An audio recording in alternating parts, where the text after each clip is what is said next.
Hello and welcome back to Equestria War. Heart of Envoy. And today's video, well, we're moving back to Griffonia. And I think it's time. We've played the first two on this list. So let's go to the third on the list. Let's just go down the list. We've also played the fifth on the list. So 1, 2, 5. Actually, I think we did it in the order 1, 5, 2, or maybe even 5, 1, 2. I don't remember, honestly. But either way, actually, yeah, I'm pretty sure we did River Republic first. But either way, we're gonna go with the Kingdom of Wingbardy. And in today's episode, well, we're gonna start by seeing what the brief history is. 30 years ago, Wingbardy succeeded from the Empire and took the whole South with it. The king promised them a future of continued economic growth and prosperity. This couldn't have been further from the truth. Once the richest lands in the Empire, Wingbardy now sees itself in crisis. The ailing economy, failed parliament after parliament, and a costly war with Falcor has led to the rapid growth of political extremism. Fascists under Giulio Biccolini prepare to march on Carthan and seize power from the failed government, while the anti-fascists prepare to oppose them. But the king still holds all the cards in his talons. Yeah? Well, we'll see how well the king does. Stagnating harmony. Yeah. Harmony is definitely stagnating in this world, but maybe the king can help with that.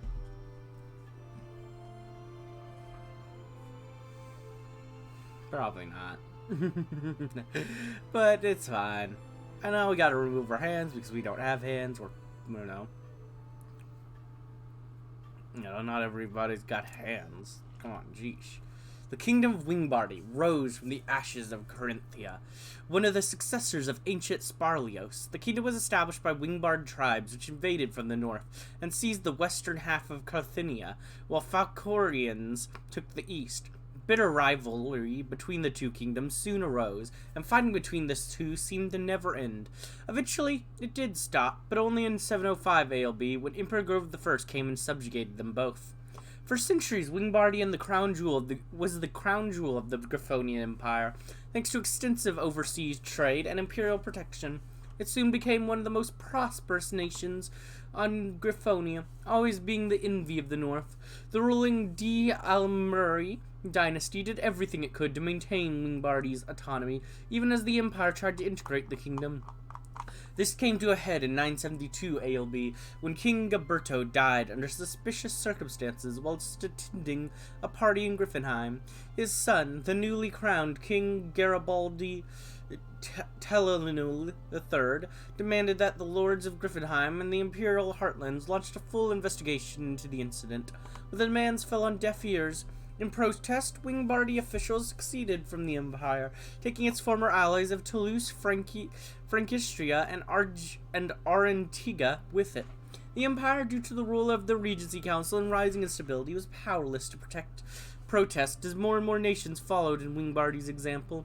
Wingbardy avoided any revolutionary turmoil thanks to their parliamentary system, already established in 934. Weakened by the collapse of the Griffonian economy and a long and bloody war with Falcor, the nation nevertheless fell into crisis. Government after government came to power with the goal of restoring Wingbardy to its former glory, but each government collapsed under the strain and internal strife, desperate for a solution.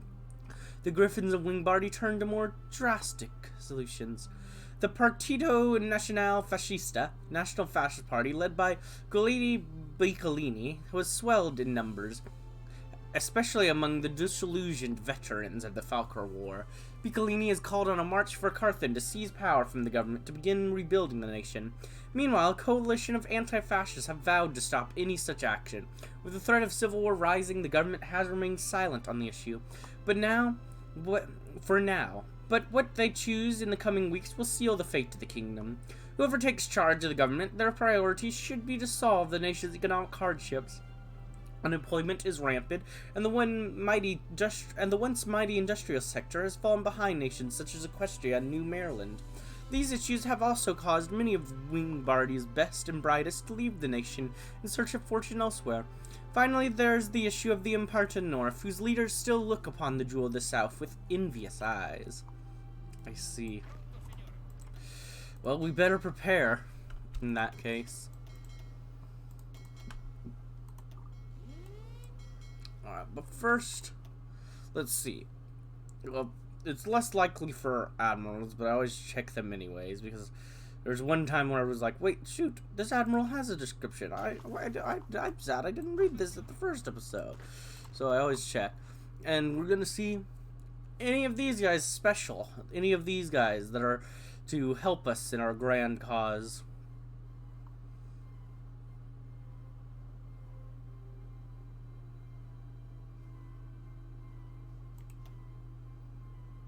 Any of you? Maybe? Didn't seen it. No? Nope. Nope. I mean, you're literally a duke. Come on. At least somebody? Anybody? No? No, none of you matter enough to get descriptions? No? I mean, I'm guessing it's because this is it probably just hasn't been updated since they really started doing that. I don't know if there was a time where they weren't or anything like that. I really don't know the overall history of this mod, but alright. So yeah, nothing there, so we'll just start getting stuff set up and ready.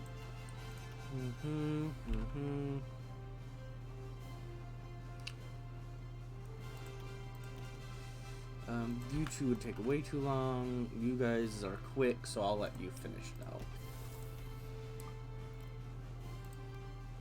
Just make sure to only be set to build one. Yep, you're all set up to build one.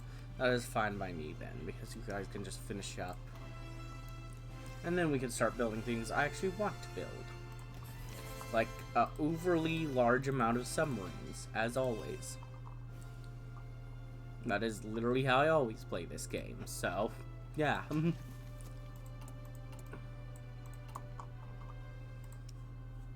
Okay, I'd like towed artillery. I would like trucks.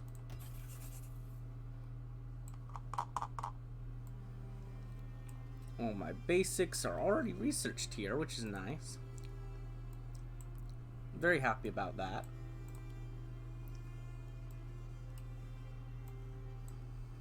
Okay, good. Let's see what else we do need to work on our economy though. That we haven't researched stuff for at all. Let's do that. Don't care. Alright. In the future we can prospect for resources. That's cool. That's cool.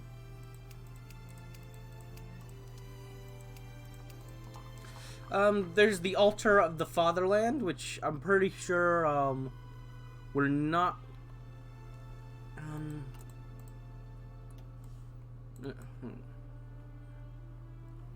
oral intervention,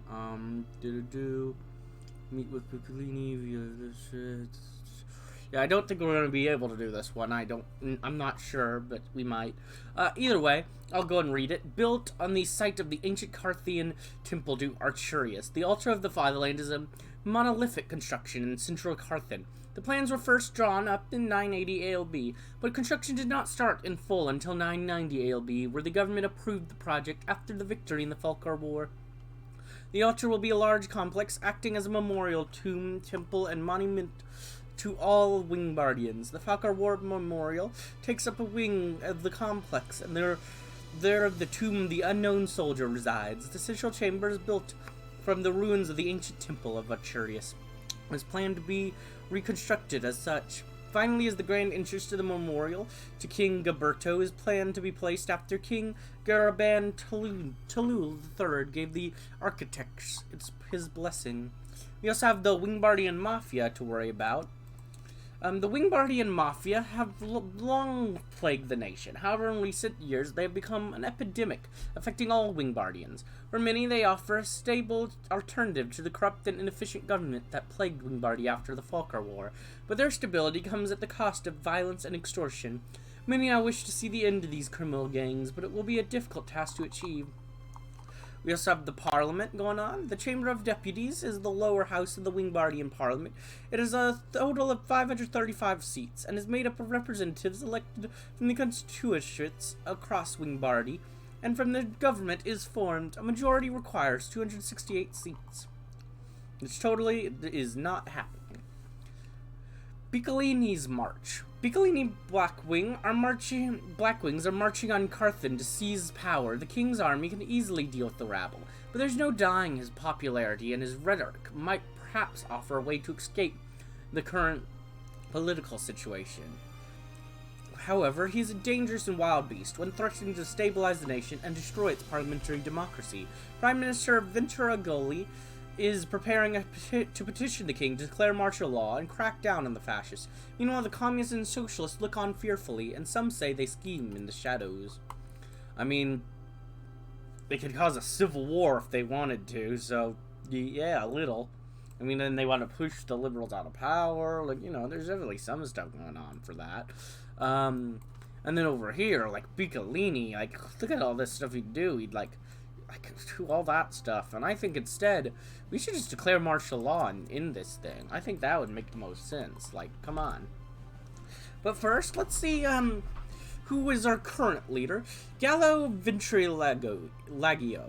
Gallo Ventriago graduated from the University of Talonuel with a degree in law. He became a lawyer and solicitor and eventually entered politics, becoming a councillor and then mayor of the town of Plumerello.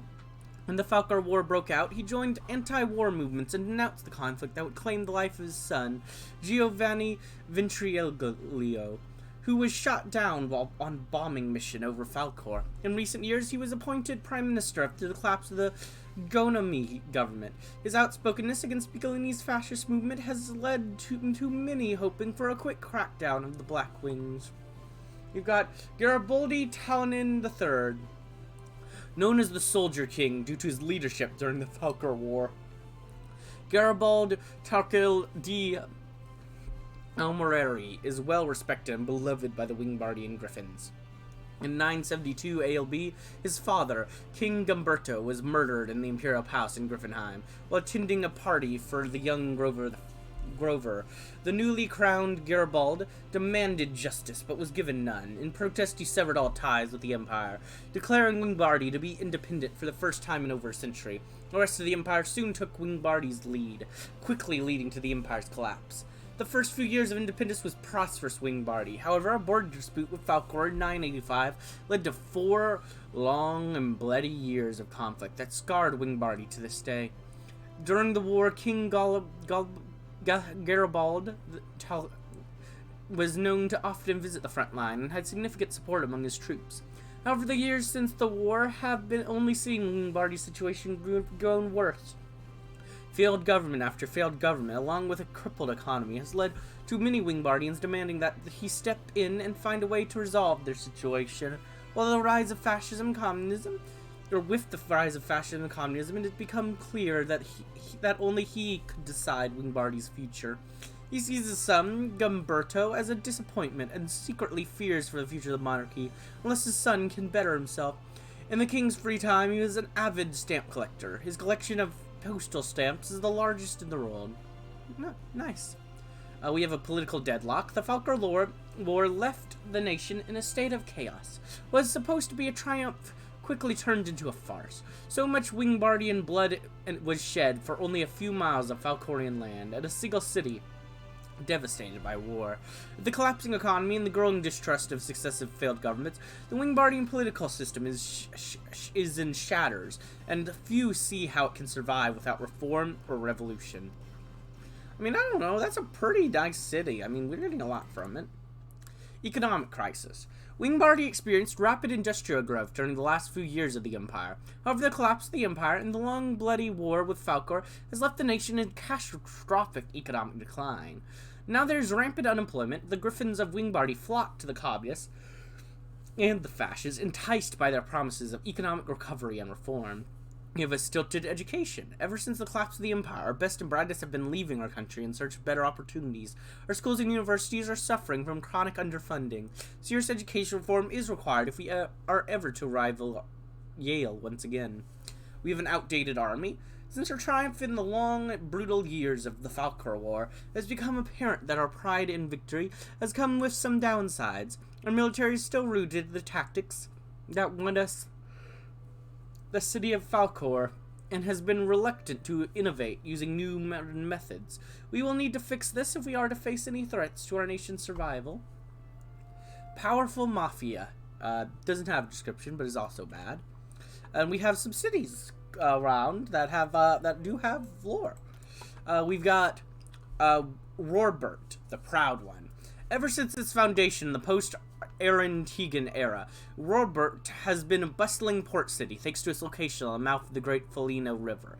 Yet its true era of significance would not come until centuries later. Some years after the founding of New Maryland, ponies began to migrate into the city from the west. They brought their higher literacy and prosperity with them, and thus became members of the middle and upper classes. Close trade ties were established with Equestria, and the city began to grow rapidly. This accelerated exponentially when the ponies brought the Industrial Revolution to Robert, making it the first city in all of southern Griffonia to industrialize. The city's famed port was greatly expanded. Factories were built and griffins flooded from the countryside. Soon, Robert became a city that rivaled Carthen itself. While Carthen is the traditional and political capital of Wingbardy, some would argue that Robert is the economic heart of the nation. Most of Wingbardy's imports and exports pass through the city, and is home to important shipyards, business districts, and industrial companies. The old town near the port is a small remnant of the past, separated from the vast urban sprawl by ancient stone walls. Many famed historical landmarks can be found there. Most notably, the iconic lighthouse of Robert. It also has one of the oldest bank buildings in Griffonia. After the Declaration of Independence in 972 ALB, the old architecture has been extensively renovated, much to the delight of the Equestrian tourists. Large proletarian population and close ties to Equestria proved to be fertile ground for the communist movements, so it is no surprise that Robert is the home of the PCW.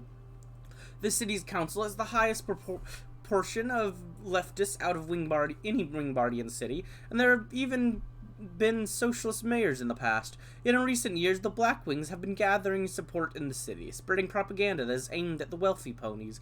The communists responded with their own propaganda that is based on class rather than race. Increasing tensions led to many ponies migrating away from the city, taking their assets and expertise with them. This has contributed to the economic downturn Robert is suffering from at the moment of writing. This in turn has further radicalized the city's working populace, so clashes between communists and fascists have become a daily occurrence. Those caught in the middle pray that the government in Carthen will soon find a solution and manage to restore order in their beloved city. Then we have Falkor, the lost capital. While not as prosperous as Carthen and not as politically important as Griffinheim, Falkor is still considered by Falkorian Griffins as their jewel. For when the ancient Falkorians finally settled in the remnants of the Carthian Empire, most of the prosperous land in the south had been claimed by Wingbards. That was when they came across what would become the city of Falkor, a patch of flat, fertile land next to a river, nestled beside rolling hills and bordering verdant forest. The site proved ideal for the wary Falkorians to make a town, and the nearby resources of warm weather allowed the town to grow into a center of industry and commerce, enabling it to become the capital and shining jewel of the Falkor kingdom. However, Falkor was lost in the Wingbardians after the brutal 4-year Falkorian War. Although the peace Queen Maximiliana brokered prevented the city from being shelled in the fighting, the plague that had swept through it and the many Falkorians that fled before the Wingbardians annexed the city has left it depopulated. To make matters worse, the Wingbardians see Falkor as a mere trophy, which meant the city is now but a shadow of its former glory, a capital no longer, waiting to be reclaimed by Falkorians or forever to remain lost. It will forever remain lost, then, if those are the only options. The Eternal City. What's nothing more than a fishing village in the distant past, surrounded by 7 hills, Carthen has since evolved into a busy metropolis that has many griffins call home. The ancient capital is of a fledgling city-state that became the Carthian Empire. It was, of course, a wealthy city for most of its history. After the collapse of the Empire and the northern invasion of Wingbardians, the region suffered through a brief period of dark era before being integrated into the Kingdom of Wingbardy. Like Wingbardy itself, Carthan once belonged to the Griffoni Empire, has only recently gained freedom from the imperial throne. Even under the rule of distant Griffinheim, Carthan was a prosperous port city that served as the capital of Wingbardy and as the seat of power of the Elimri line. With the wealth gained from the maritime trade hub and the industrious officin, the lords of Carthan sponsored a plethora of public works. Many of the temples, statues, galleries, museums, and urban districts of the cities are the same edifices and structures from the previous construction efforts. As such, much of Carthan is composed of old districts. They're all at least 100 years old. That is why it is often referred to as the Eternal City. The age of buildings sometimes poses a challenge. However, with many requiring maintenance that aren't possible with the lack of necessary funding. Many Carthians have taken the matter into their own talons to recover the historic monuments and structures as a result. While technically illegal, most law enforcement officers took the other way, as they wished to see the splendor of yore. Despite this, Carthan is still a beautiful and popular tourist destination. Be sure to visit the ancient amphitheater and imperial forums. And then we have some friends with us as well. We, as you can see, we brought our little alliance with us when we gained our independence. And while we're here, I kind of just wanted to see, what are the cities of our allies like? They don't have one that's important enough. But let's look at Equestria. The small trading town of Pulsino is in northern Wingbardy was for centuries insignificant. However, this changed when a bold adventurer from Terran seized it and made it his capital. His name was Francis Marterwing. He named the town after himself, becoming the first count of Equestria. He built the Martelwing Castle on a small hill west of the town, which to this day remains the city's most notable landmark. After being established as the capital of the nation, Equestria began to grow. When the Martelwings and the D'Alormes of Wingbardy made an alliance, trade increased between the two. Tons of grain, wine, and minerals were shipped down the river from Golden Feather and sold to Wingbardian merchants in the city. Indeed, the old building of the Merchants Guild can still be found in the Riverside Market next to the Trinity Temple, which also houses the chapter house of the Order of Trinity. Further from the historic city center are the headquarters of the modern successors of the Wingbardian merchants, various commercial companies. The city's architecture is undeniably Wingbardian in style and charm. An attentive eye may see various details that are unique to the local Equestrian culture. Cultural differences become even more noticeable during biannual celebrations that are based entirely on local traditions, and as such the Festival of Cheese and Wine and the Parade of Feathers. Many locals also belong to an unusual religious sect known as Trinitarianism, which worships all three Griffin deities as manifestations as a single divine form. They have faced persecution in the past, but at the present they are tolerated. And Talenti, the ancient bastion. For a millennium and a half, Talenti has stood guard over the hills and valleys of Toulouse. Founded as an outpost by Marco Tunlistra at the mouth of the Arnino River, Talenti has grown greatly over the centuries. After the death of Artigos, Marco and his successors began to expand the city, transforming it into a small yet prominent center of trade. However, as the Trenchador's power waned in the 2nd century BLB, so too did the city's wealth. The death of King Maurice in 34 BLB was the final straw, and the civil war that followed left the city devastated, marking the beginning of the city's dark age, which would continue until the 2nd century ALB, when the revival of trade routes between Wingbardy and Aquileia would allow the city to return to its former splendor.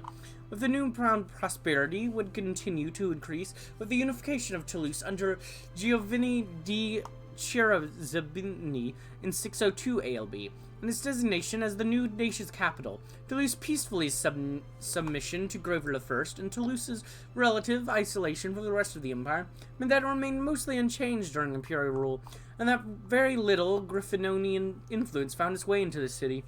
The city today still manages to retain much of its ancient charm, and in spite of the advances of modernity, the historical center houses much of the pre-governing architecture, which is an interesting blend of Wingbardian, Aquilian, Transfolian, and Sparlesian styles. The blend is most clearly blade, and the temples dedicated to the Trinity, which include pointed Aquilian arches and even Sparletan domes. Even deeper into the city lies the Centro Storico, which houses some of the last vestiges of Archean-era architecture in Griffonia, including the Piazza Tolenstra, which is perpetrated in the city of Torrentia's first camp, and the ruins of the Primo Temporia, an ancient temple dedicated to Archegos Buria, or Boro. I'm terrible at talking. That is laid abandoned for centuries. However, far from the majesty of history lies the modern Talonuel. In this new city center lies the Palazzo Ducal, a small yet beautiful Aquilo-Fellinian palace that houses the royal family, and the Parliament building, one of the few fully modern Wingbardian buildings in the whole city.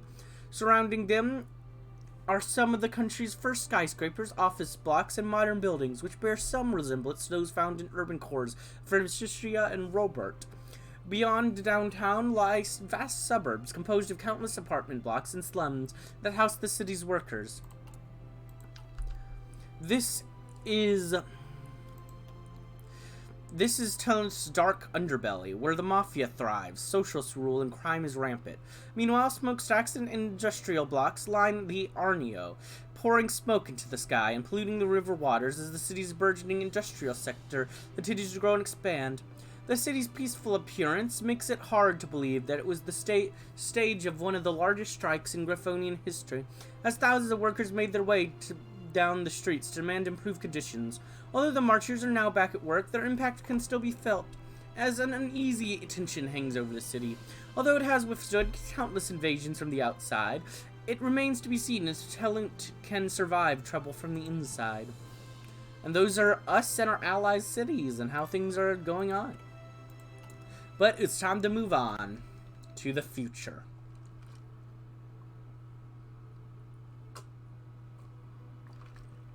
To declaring martial law and stopping this march on Carthan. We will declare martial law. Prime Minister Ventrigilo will petition King Talonuel III to declare martial law to stop the march on Carthan by Biccolini's fascist Black Wings. The military should make short work of the parliamentary rabble, but escalating the violence will make the political situation more precarious. This declaration must be followed with a decisive political action to save the country. It must be done. It is the only way we shall survive. No. The king's gotta step in.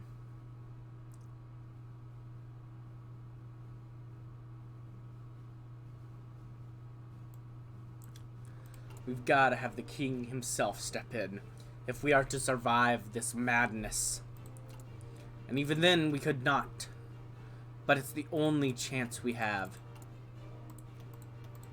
I believe it to be so.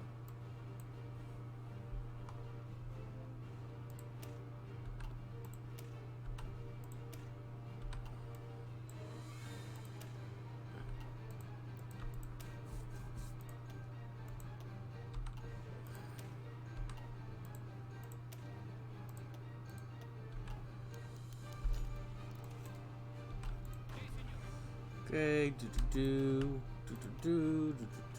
I want you set up to be that, and then you set up to be Garrison. Good.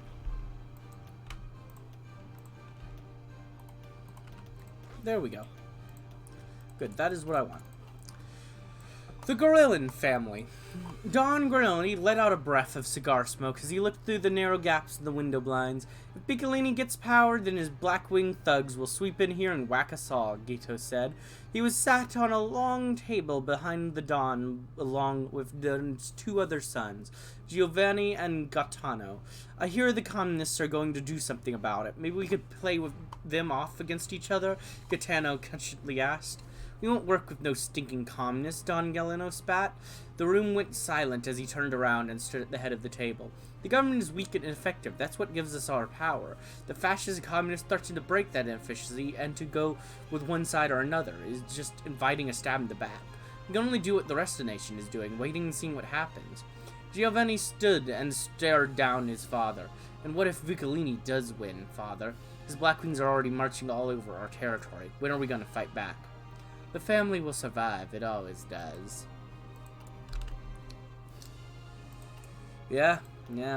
Good luck with that. When the king takes charge. You won't survive us. No. I'll make sure of it. Though I can't actually deal with you immediately because there's other things you need to do besides just doing that. So I actually will wait a little bit before I start dealing with you. But it will be soon. It will be soon. But I think for now, this is a good time to go ahead and end this episode. I hope you enjoyed, and I hope you're excited for this new series. And if you did enjoy, like, comment, subscribe, and hit the bell button. And as always, peace.